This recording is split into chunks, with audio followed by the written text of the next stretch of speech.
Hello lovely people, this is Siddiq from Mission Canada. Today I'm here to give you the comparison between IELTS Indicator versus DuoLingo test. I think most of you are confused between these two exams, like which one to take and which one is better over another one.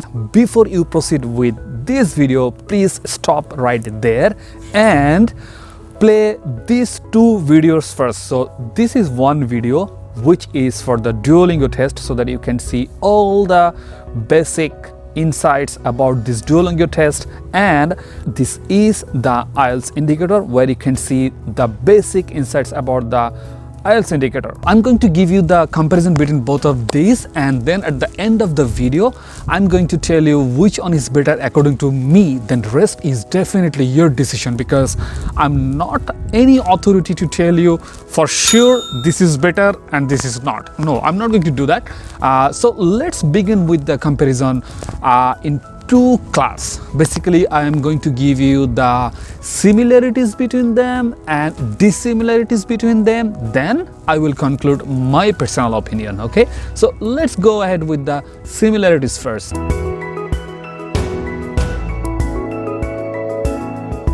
So if you talk about the acceptance by institution, few institutions are accepting, not 100% institutions are accepting any of them. What do I mean by that? None of these exams are 100% accepted by the 100% universities. Like you can say, like some of the universities they are accepting DuoLingo, some of the universities they are accepting IELTS indicator, and there are some universities they're accepting both. But there are some of the universities who all are accepting neither of them. Benefit: it can be completed at home. And if you talk about the required documents, the beauty of this is for both of them you can appear the exam if you have a passport, then a computer with supported browser, camera, speaker and microphone, a reliable internet connection, a well lit and quiet room. So well lit means so that your face is quite visible and they can see you properly, and availability for full duration of the test. That means whatever the duration is the exam, you'll have to be available for the entire time in a row. That means you cannot just go and come back. Then for both the exam, you'll have to participate for all the 4 modules, and whether DuoLingo or IELTS indicator conducts the academic or general. So to be very specific, as of now, both of them they just conduct the academic one, not the general as of now. But personally me, I believe very soon they will be open for the general purpose as well, which is mostly required for the immigration authority and the immigration process to be done. I hope if the COVID-19 situation goes on like this, definitely they will be open for that also. What are the devices you will be required for that? You can use only the PC and laptop, not any mobile device or tablets. These were some similarities between these two exams. Now we will talk about the dissimilarities of these two exams. But before I head into that part, let me tell you one more thing. If you have any further question regarding this video or any other video, please feel free to leave your questions in the video comment. And you can also follow us in our Facebook group, in our Instagram, and also we have a blog where we publish our articles, and you can contact with me if you want. So don't forget to follow on the blog as well. Now let's talk about the dissimilarities. Probably by these dissimilarities you'll be able to find which one is better for you, which one is not. So let's go ahead.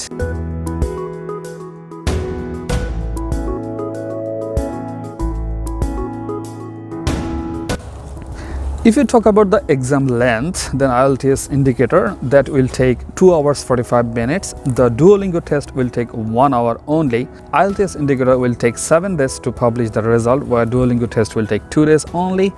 The cost for IELTS indicator is 149, and for DuoLingo test is going to be 49. Officially, IELTS indicator is the product of IELTS, but DuoLingo test is not a IELTS product. You can appear for the exam once in a week for IELTS indicator, and for DuoLingo test you can appear at any time. Whether this is offered globally or not, so IELTS Indicator, no, as of now. They are offering the exam in very selective location over the globe, especially in those countries where they still couldn't manage this to be available. And for the DuoLingo test is offered globally. You can appear the exam from anywhere in the globe. If you talk about the score interpretation, so IELTS Indicator is as exactly as same of IELTS. So they are scoring from the scale of 1 to 9. For the DuoLingo test, they are scoring from 10 to 160. Now, regarding the DuoLingo test, you already know what is your requirement for the IELTS Indicator. But if you want to know about the DuoLingo test, then let me tell you one thing, especially for Canada and the developed country like Canada. So they are mostly expecting the DuoLingo score more than 115. In some cases, they are asking for 120 or 125.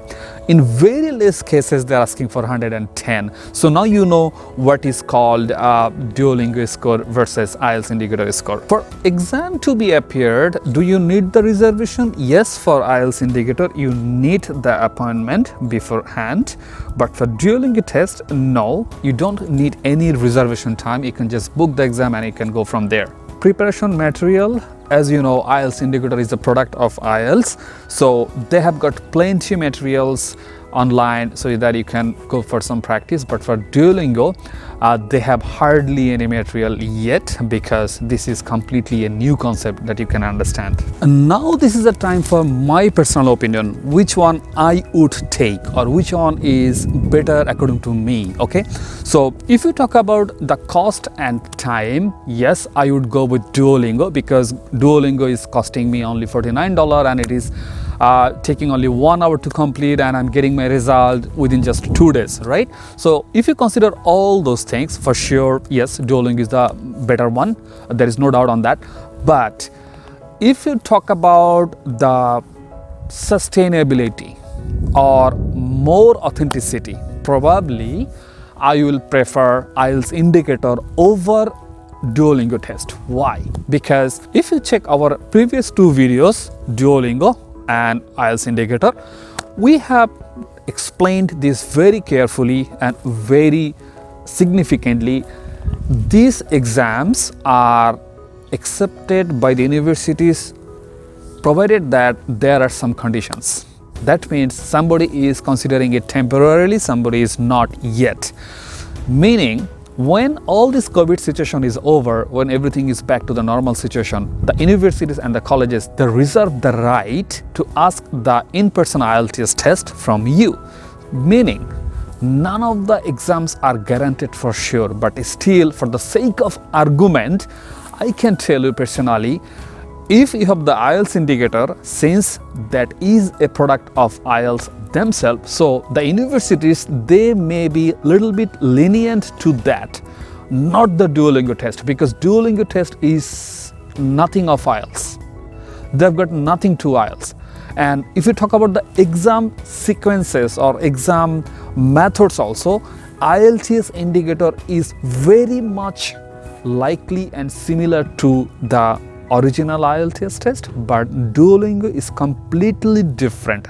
Though they are taking all the 4 modules, but you understand the IELTS exam, they have 4 modules in different sections for about 4 hours time, and IELTS Indicator has also almost the same. But for DuoLingo test, this is all the 4 modules will be tested in 1 single hour, and you know, like the questions will be all blended up. Let's say by some questions you will be asked to appear for reading, for speaking, for writing, for listening. There is nothing different. So you understand, like the exam method wise also, DuoLingo test is not comparable with IELTS. Okay, so that would be my suggestion to you. If you're talking about the cost and money, then you can go to DuoLingo. If you talk about the authenticity, acceptance, then probably IELTS will be the better one to go for. Now, last but not the least, I'm not making any offense to IELTS or to the DuoLingo. Like, this is not my blame to Duolingo why your exam is like that, and this is not my blame to IELTS Indicator why your exam fee is more than Duolingo. No, that is not my point. My whole point is to give you the right comparison so that you can pick up your own. That's it, my friend. So see you someday in Canada if you're coming, and don't forget to share with your friends if you like our support, if you like your videos. And as I said, please join our Facebook, follow us on our Instagram, and follow us our blog. This is it for the day, my friend. Bye bye.